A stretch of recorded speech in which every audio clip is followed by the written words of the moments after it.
Last time, na-unbox at napag-usapan natin ang Oppo A60 and A6X dito sa First Look Tech. Ngayon, merong bago na bad boy na naman na niluto si Oppo at yan, itong kanilang Oppo A6C na kakabili lang din natin. And nabili natin to sa presyo na 5,800 plus nung 7.7 sale. And para yan sa 4128GB variant. Now, ang tanong, ano ba yung difference nito dito sa A6X and also, ano nga bang mas magandang bilhin? A6X, A6T, or itong ating A6C? Ngayon, kung interesado kayo, tara, samahan nyo akong i-unbox at pag-usapan kung ano yung meron or pwedeng asahan sa device na to.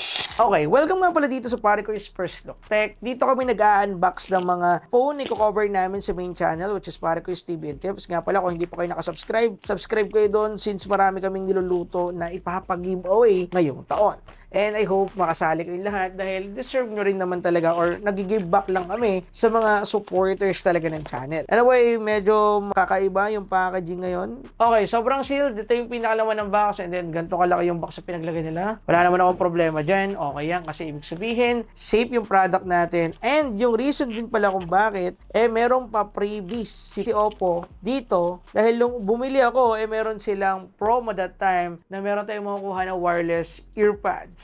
And meron ako nakita dito na meron siyang kasama na 50 pesos free GCash cashback. And pwede natin itong i-claim ata using Oppo app, pero I hope nilagay na lang nilang discount dito nung binili natin kaysa ipag-claim pa tayo. So siyempre marketing yan. Set aside muna natin itong bagay na to. And then ito naman yung earpads na libre. Siguro ipapag-giveaway na lang natin to sa channel kasama ng phone ipapag-giveaway natin. So i-set aside ko na lang din to. Bale, para sa quick specs, meron tayo dito ng 7,000 mAh battery capacity, 120Hz IPS LCD display, and meron tayo ditong IP64 rating which is good para sa isang budget phone. Actually, kung ano yung specs nitong A6X and A6T, almost the same. Mas malaki lang po talaga yung battery ng A6C dahil ang new meta ata ngayon ng mga budget phone ay 7,000 mAh battery capacity dahil ito 6.5 lang. So, pwede na po kayong umorder dyan. Use nyo lang po yung link na provided dyan sa description down below para hindi kayo maligaw at hindi kayo maska. Anyway, inside the box, ito yung makikita natin. Hindi siya pill na budget phone kung ako yung tatanungin. Same feedback lang din pagdating sa pag-unbox doon sa ating A6X. Nandito pa rin kasi lahat ng inclusion. Nandito pa yung ating isang included na box sa loob and then makikita natin dito yung mga common inclusion kagaya ng quick start guide, safety guide, and then yung ating free na jelly case. Clear jelly case by the way. Ngayon, sumunod naman dyan is yung ating unit itself.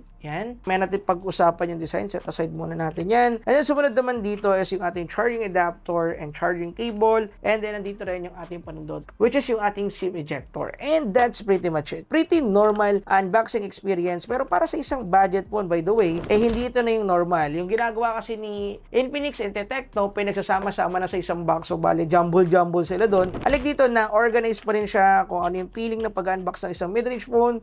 Ganun pa rin yung feel pagdating dito sa Oppo. Actually, sa lahat yan ng budget phone na na-review ko sa Oppo. Good so good. Ngayon naman, pag-usapan natin yung overall design niya. Ngayon ko pa lang din makikita. And 3, 2, 1... Okay. Anyway, remove ko lang muna to. And as you can see, ito yung pinaka-overall na design niya. And kung hindi nyo napapansin, meron tayo ditong design pattern, which is meron ditong pagka-wavy form. Yan. Parang meron siya mga design kung ano yung itsura ng Realme C100, ganun na ganun. And nakita ko rin to sa Oppo A6X, pero hindi ganito na parang halaman. Medyo wavy lang siya. And actually, in terms of the design, first impression by the way, okay naman. Pero itong design na to, yung parang iPhone camera island look, matagal na natin nakita. So, wala namang bago. And I don't know if dual camera yan or yung isa is just auxiliary lens. So, per review, mas pag-uusapan natin yan. And yeah, in terms of overall look, for me, pwede na rin itong phone na to pagdating sa segment na yan. Siyempre, budget phone, meron tayo ditong plastic back, plastic frame, present pa yung ating 3.5mm audio jack, which is good. Maganda yan. And then, good news, supported pa rin neto yung ating SD card slot. Good news yan. By the way, yung bar variant na nabili ko is 4128. So kung bibili tayo ng SD card, na medyo mahal na yung mga original ngayon. Dadagdag din tayo ng mga ilang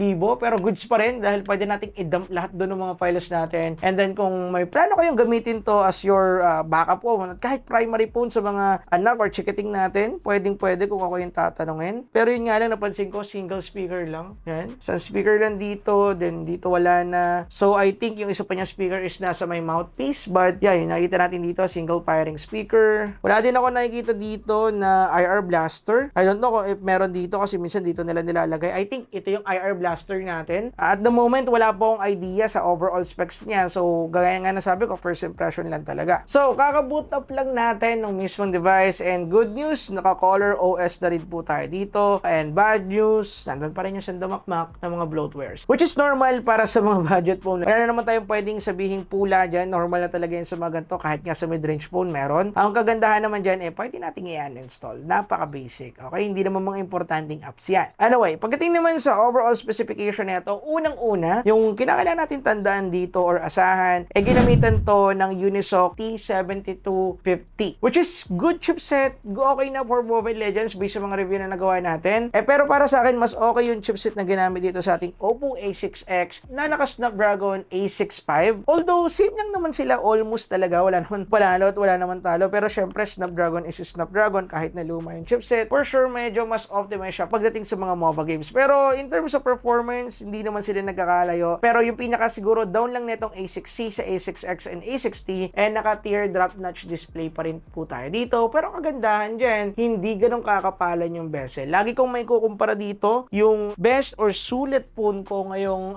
2026 pagdating sa 5G segment, which is itong ating Redmi 15C 5G. Dahil kung makikita ninyo yung kanyang display, talagang makapal yung kanyang chin part. Kung makikita ninyo, makapal-kapal yan. Pero same lang din naman sila na naka-teardrop notch. Pero medyo compact yung design nito, unlike dito sa isa. But gano'n pa man, syempre, design is design. Overall, goods naman siya kung ako yung tatanungin. Kasi isa, yung pinakabentahin nito, una, yung kanyang presyo, pangalawa, yung kanyang battery. Based pa lang sa specification niya, tatagal na to in terms of normal usage like social media, watching Netflix, and also panggamit sa negosyo. Mostly doon talaga siya nagagamit. Since para sa mga kaparakoy natin dyan na merong negosyo, or kaya merong mga anak, merong mga tatay, or talaga naghahanap lang ng pangregalo, isasuggest ko na agad itong ating Oppo A6X. Syempre, kasama din yan. Pati yung ating Oppo A60. Yung tatlong yon, okay na okay. And kung tatanungin niyo kung ano yung mas best bilhin sa tatlo na yon, kahit ano doon, okay. Pero for me, mas pipiliin ko yung A60. Yun yung pinaka-okay para sa akin based na nagawan ko ng review. Pero don't worry, gagawan ko pa rin ng mga review ito. Ito kasi medyo napatagal na yung A6X sa akin. But itong A6C and A6X, full review coming sa ating main channel. So kita-kits tayo sa main channel. Yun lang guys. Peace out. Let's go.